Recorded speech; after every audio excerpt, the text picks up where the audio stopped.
قریش مکہ کی بدحواسیاں۔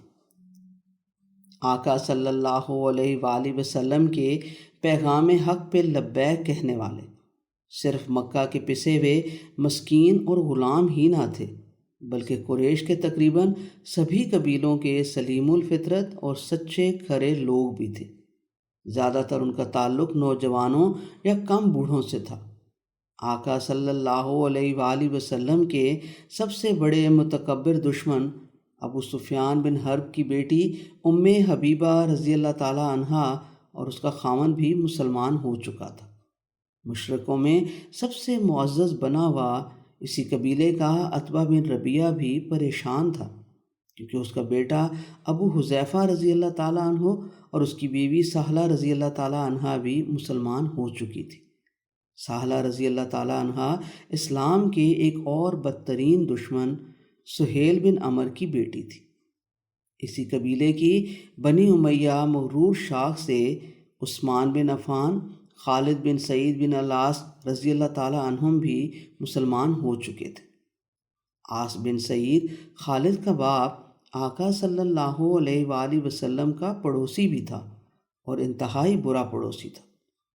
بنو عدی سے سعید بن زید عمر بن خطاب کی بہنوئی، فاطمہ بنت خطاب عمر بن خطاب کی ہمشیرہ، زید بن خطاب عمر بن خطاب کا بھائی، عامر بن ربیعہ، لیلہ بنت ابی حشمہ رضی اللہ تعالیٰ عنہم اور بہت سے دوسرے مرد و زن آقا صلی اللہ علیہ وآلہ وسلم کے پیغام کی حقانیت پہ ایمان لے آئے تھے۔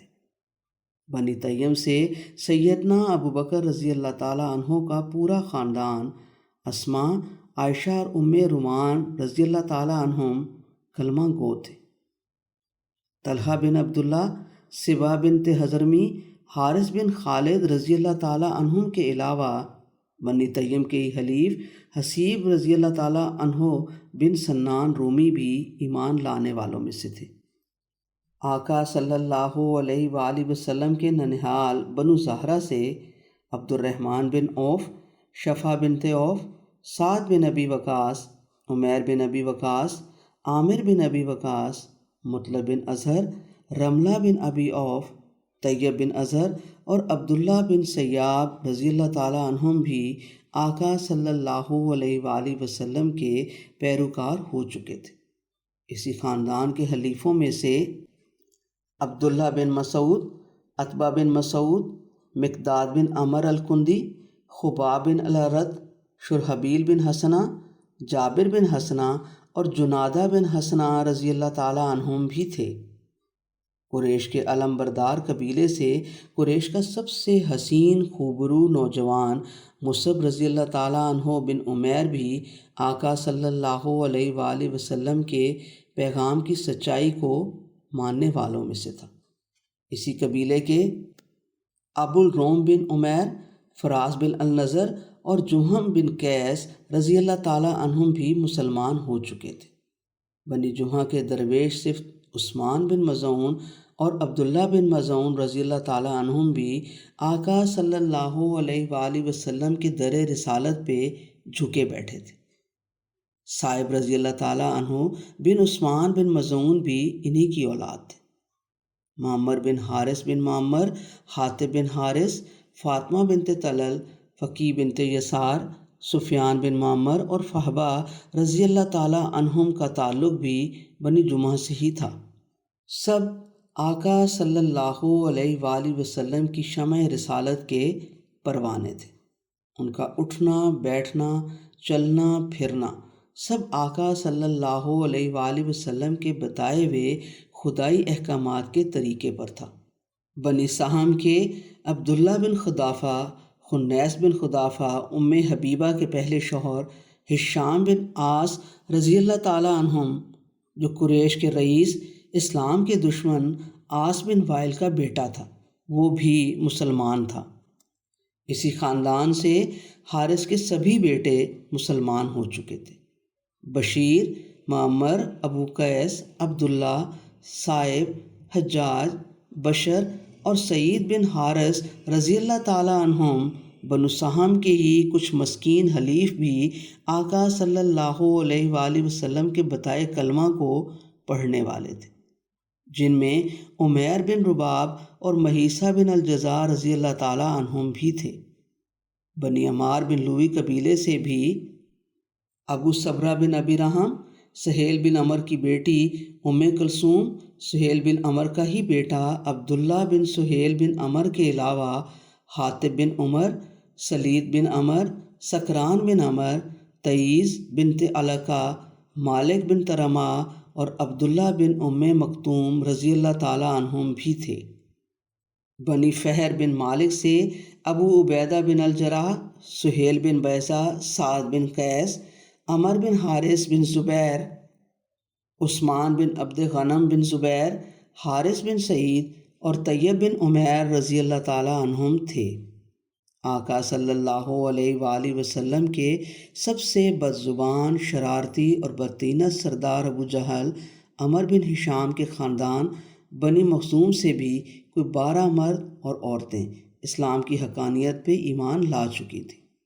ان میں ابو سلمہ، سلمہ، ارکم بن ابی ارکم، عیاش بن ابی ربیعہ، اسما بنت سلامہ، ولید بن مغیرہ، خالد بن ولید کا بھائی، ہشام بن ابی حذیفہ، سلمہ بن ہشام، ہاشم بن حذیفہ، حبار بن سفیان اور عبداللہ بن سفیان رضی اللہ تعالیٰ عنہم شامل تھے۔ اسی قبیلے کے مسکین حلفیوں میں سے عمار بن یاسر، عبداللہ بن یاسر رضی اللہ تعالیٰ عنہم کے علاوہ عمار کی والدہ اور یاسر کی بیوی سیدہ سمیہ رضی اللہ تعالیٰ عنہا، جو اس قبیلے کی لونڈی تھی اور جنہیں انتہائی عذاب اور سختیاں دے کر ابو جہل نے عین کعبہ کے سامنے نیزہ مار کے شہید کر دیا تھا۔ ان سب حقیقتوں کا قریش کے رؤساء کو ادراک تھا۔ اس خوف سے قریش کے سرکردہ مغرور رئیس کسی پل بھی چین سے نہ بیٹھتے تھے۔ انہیں اندازہ ہو گیا تھا کہ آقا صلی اللہ علیہ وآلہ وسلم کا پیغام کوئی انہونا، حسین، حقانیت بھرا جادو ہے، جس کے آگے ان کے اپنے بیٹے اور بیٹیاں ایک ایک کر کے لبیک کہتے جا رہے ہیں۔ مکے کے سب رئیس سر جوڑ کے بیٹھے کہ کیا کرنا چاہیے۔ آقا صلی اللہ علیہ وآلہ وسلم کا تعلق قریش کے ایک معزز ترین قبیلے بنو ہاشم سے تھا۔ بنو عبد المطلب اور بنو مطلب دونوں سیدنا ابو طالب کے ایک اشارے پہ کٹنے مرنے کے لیے تیار تھے۔ قریش کے کسی رئیس یا رئیس زادے میں اتنا دم خم نہیں تھا کہ وہ سردار ابو طالب کے ہوتے ہوئے قبیلے کے سب سے بہترین چاند، صادق اور الامین آقا صلی اللہ علیہ وآلہ وسلم ابن عبداللہ کے حضور کوئی گستاخی کر سکے، انہیں منع کر سکے۔ آخر انہوں نے فیصلہ کیا کہ جا کر سردار ابو طالب سے گزارش کرنی چاہیے۔ ابو سفیان، ابو جہل، ولید بن مغیرہ، عاص بن سعید، عتبہ بن ابی معیط، امیہ بن خلف، سب اسلام کے دشمن ایک وفد بنا کے سیدنا ابو طالب کے پاس پہنچ گئے۔ بولے، سردار، ہم سب اہل قریش آپ کو سردار مانتے ہیں، آپ کے حلم، تدبر اور آپ کی شرافت کے قائل ہیں۔ ہماری ایک التجا سن لیں۔ پھر انہوں نے سیدنا ابو طالب سے ایک شکایت کی کہ آپ کا بھتیجا ہمارے خداؤں کو برا بھلا کہتا ہے، غلاموں کو ہماری برابری کا درس دیتا ہے، ہم سب لوگوں کو تقسیم کر رہے ہیں، اسے سمجھائیں۔ سیدنا ابو طالب نے ان سب کی بات غور سے سنی اور خردمند باامن طریقے سے انہیں سمجھا کے لوٹا دیا۔ آقا صلی اللہ علیہ وآلہ وسلم کا پیغام پھیلتا رہا، شمع کے گرد پروانے آتے رہے۔ قریش کے سرپنچ دوبارہ سردار ابو طالب کے پاس پہنچے اور کہنے لگے، سردار، آپ ایک معزز، شریف، عمر رسیدہ، ذی وقار شخصیت ہے۔ ہم نے درخواست کی تھی کہ اپنے بھتیجے کو منع کریں، آپ نے منع نہیں کیا۔ اب ہمارے صبر کا پیمانہ لبریز ہو گیا ہے۔ اب یا تو آپ انہیں روک دیں یا اس کے اور ہمارے درمیان سے ہٹ جائیں۔ سردار ابو طالب نے مکے کے رؤساء کی باتیں تحمل سے سنی اور وعدہ کیا کہ وہ آقا صلی اللہ علیہ وآلہ وسلم سے بات کریں گے۔ انہیں یہ بھی بتا دیا کہ وہ کبھی اپنے بھتیجے اور ان کے درمیان سے نہ ہٹیں گے۔ یہ بھی باور کرا دیا کہ بنو ہاشم کو مرنا بھی آتا ہے اور مارنا بھی۔ سیدنا ابو طالب نے پھر آقا صلی اللہ علیہ وآلہ وسلم کو بلایا، انہیں بتایا کہ تمہارے شہر کے رؤساء کو تم سے یہ شکایت ہے۔ آقا صلی اللہ علیہ وآلہ وسلم نے کہا، چچا جان، اگر کوئی میرے داہنے ہاتھ پہ سورج اور بائیں ہاتھ پہ چاند بھی رکھ دے تو میں اپنا مشن نہ چھوڑوں گا۔ ابن ہشام کہتے ہیں، یہ کہتے ہوئے آقا صلی اللہ علیہ وآلہ وسلم کی مقدس آنکھوں میں آنسو آ گئے اور وہ یہ کہہ کے لوٹ گئے۔ شاید انہیں خیال آیا کہ چچا اب شاید میری دستگیری نہ کریں گے۔ سیدنا ابو طالب نے آقا صلی اللہ علیہ وآلہ وسلم کو آواز دی، اٹھ کے پیار سے بھتیجے کا ماتھا چوما، گلے لگایا اور کہا، جان ام، جو تمہارے جی میں آئے کہو، کرو، میں ہرگز تمہارا ساتھ نہ چھوڑوں گا۔ کوئی ماں کا لال تمہارا بال بیکا بھی نہ کر سکے گا۔ میں سب سے سمجھ لوں گا، اطمینان سے اپنا مشن جاری رکھو جسے ہر حال میں مکمل ہونا ہے۔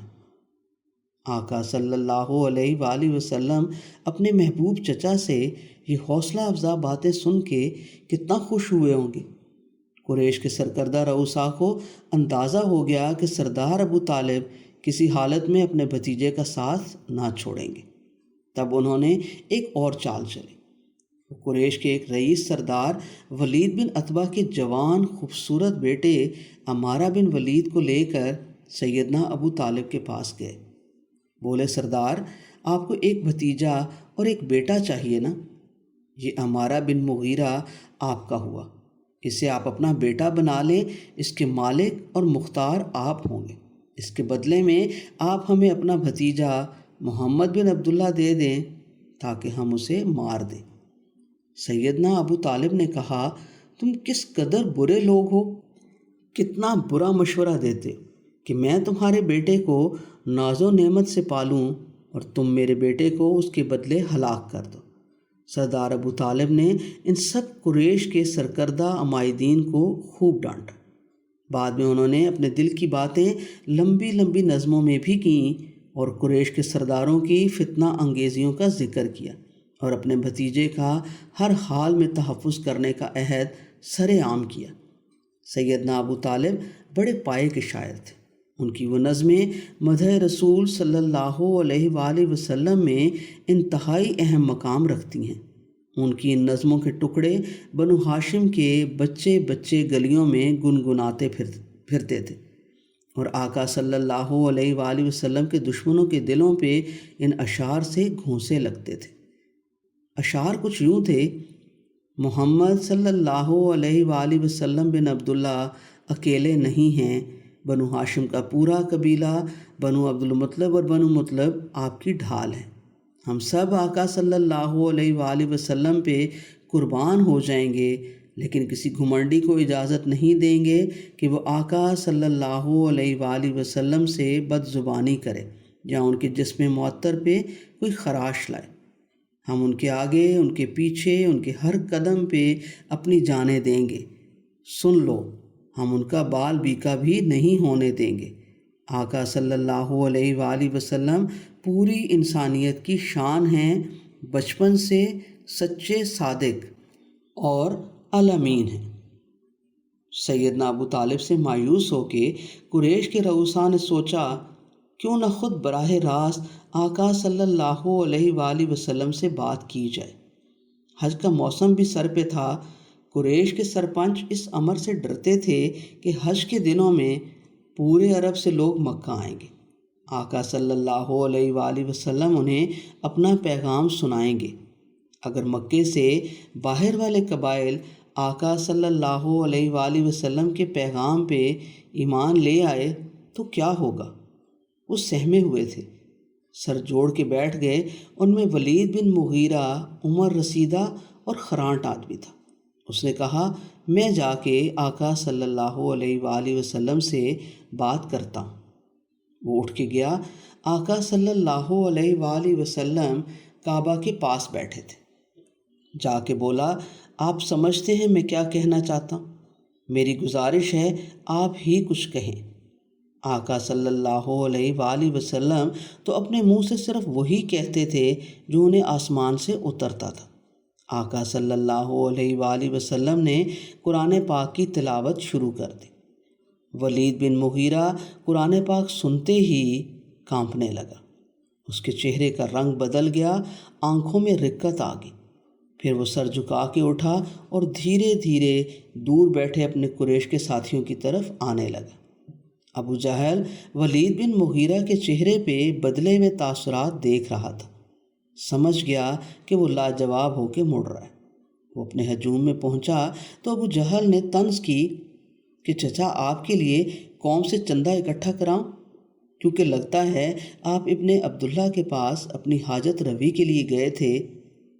ولید بن مغیرہ بولا، ابو الحکم تم جانتے ہو قریش میں سے میرے پاس سب سے زیادہ مال و دولت ہے، مگر جو کلام آج میں نے سنا ہے وہ انسانی کلام نہیں ہے، اس نے میری حالت بدل دی ہے۔ ابو جہل نے پوچھا، کیا وہ کاہن ہے؟ ولید بن مغیرہ بولا، میں نے بہت کاہن دیکھے، اس کا کلام کاہنوں کی تک بندیاں نہیں ہے، وہ کاہن نہیں ہے۔ پھر ایک پوچھنے لگا، ہم اسے مجنون یا دیوانہ کہیں تو؟ ولید بن مغیرہ بولا، میں نے جنون اور پاگل پن دیکھا ہے، اسے نہ دم کشی ہے، نہ اس کو غیر شعوری حرکت لاحق ہے، اور نہ وہ وسوسہ میں مبتلا ہے۔ کسی نے کہا، ہم اسے شاعر کہہ لیں؟ ولید بن مغیرہ بولا، وہ شاعر نہیں ہے، میں شعر کی جملہ اقسام رجز، ہزج، کریز، مقبوض اور مبسوط سب سے آگاہ ہوں، اس کا کلام شعر نہیں ہے۔ حاضرین میں کوئی پوچھنے لگا، ہم اسے ساحر اور جادوگر سمجھیں کیا؟ ولید بن مغیرہ بولا، وہ ساحر بھی نہیں، ہم جادوگروں اور ان کے جادو کو جانتے ہیں۔ پھر وہ کیا ہے؟ واللہ، ولید بن مغیرہ بولا، اس کا کلام شیریں ہے، اس کی بنیاد مضبوط ہے اور اس کی شاخیں بھر آور ہیں۔ تمہاری سب تجویزیں باطل، ناکام اور بے معنی ہیں۔ ہاں تم نے اسے کچھ کہنا ہی ہے، عرب کے رہگزاروں سے، دور دراز علاقوں سے آئے زائرین کو اس سے ڈرانا ہی ہے، تو یہی کہہ دو کہ وہ ساحر ہے، جادوگر ہے، ایسا جادوگر جو بندے کے اعتقادات میں بیگانگی پیدا کرتا ہے، باپ کو بیٹے سے دور کر دیتا ہے، خاندانوں میں فکری تفرقہ ڈال دیتا ہے، بھائی کو بھائی سے الگ کر دیتا ہے، آدمی کو اپنے کنبے کی چلی آئی رسموں سے بیزار کر دیتا ہے۔ مجلس برخاست ہوگی۔ طے یہی پایا کہ قریش کے لوگ مکہ میں آنے والے زائرین کے ہر راستے میں بیٹھیں، انہیں تنبیہ کرتے رہیں کہ اس آدمی سے ہوشیار رہیں جو لوگوں میں جدائیاں ڈال دیتا ہے۔ اللہ نے آقا صلی اللہ علیہ وآلہ وسلم پہ آیات نازل کر کے ولید بن مغیرہ کی اس سازش کا پول کھول دیا۔ ادھر مکہ میں آنے والے جس زائر سے ایسی بات کی جاتی، اسے الٹا آقا صلی اللہ علیہ وآلہ وسلم سے ملنے کا اشتیاق پیدا ہو جاتا۔ دارالندوہ جو قریش کے رؤساء اور اسلام کے بدترین دشمنوں کے اکٹھ کا گھر تھا، وہاں ہر روز مجلس قائم ہوتی۔ اس بار سب کہنے لگے، کوئی جادو، کہانت اور شعر و شاعری میں ماہر اور یکتا تلاش کرو جو اس مدعی نبوت سے جا کے بات کرے۔ سب نے با اتفاق قریش کے رئیس ابو سفیان بن حرب کے سسر عتبہ بن ربیعہ کو اس مقصد کے لیے چنا۔ عتبہ بن ربیعہ اٹھ کے آقا صلی اللہ علیہ وآلہ وسلم کے پاس حرم کی دیوار کے ساتھ آ کے بیٹھ گیا۔ بولا، ہم قریش کے لوگ آپس میں منتشر ہو گئے، اگر آپ تنگ دست اور حاجت مند ہیں، آپ کو دولت چاہیے، تو ہم آپ کے لیے اس قدر سرمایہ جمع کر دیتے ہیں کہ آپ پورے قریش میں سب سے زیادہ امیر کبیر ہو جائیں گے۔ اگر آپ کو حکومت و ثروت کی خواہش ہے تو ہم آپ کو پورے شہر کا بادشاہ تسلیم کر لیتے ہیں۔ اگر آپ کو کوئی عورت پسند ہے تو ہم ویسی 10 عورتیں لا کے آپ کی زوجیت میں دے دیتے ہیں۔ آپ کی جو بھی خواہش ہو، جیسی بھی ہو، ہم مل کے اسے پورا کر دیتے ہیں، بس آپ ہمارے دین پہ نکتہ چینی نہ کریں۔ جس بے دینی کا پیغام آپ پھیلا رہے ہیں اس سے باز آ جائیں۔ آقا صلی اللہ علیہ وآلہ وسلم نے پوچھا، ابھی کچھ اور بھی کہنا ہے؟ عتبہ بن ربیعہ بولا، میں نے بات ختم کر لی، اب آپ کہیے۔ آپ صلی اللہ علیہ وآلہ وسلم تو صرف وہ کہتے تھے جو آپ سے کہا جاتا تھا۔ آپ صلی اللہ علیہ وآلہ وسلم نے اللہ کا نام لے کر سورت حامیم سجدہ سورت نمبر 41 شروع سے سنانی شروع کر دی۔ اتبا اپنے دونوں ہاتھوں کو اپنی کمر کے پیچھے رکھ کے خاموشی سے سنتا گیا۔ اس کے چہرے پہ ہوائیاں اڑنے لگیں، اس کا جسم سوکھے پتوں کی طرح کپ کپانے لگا۔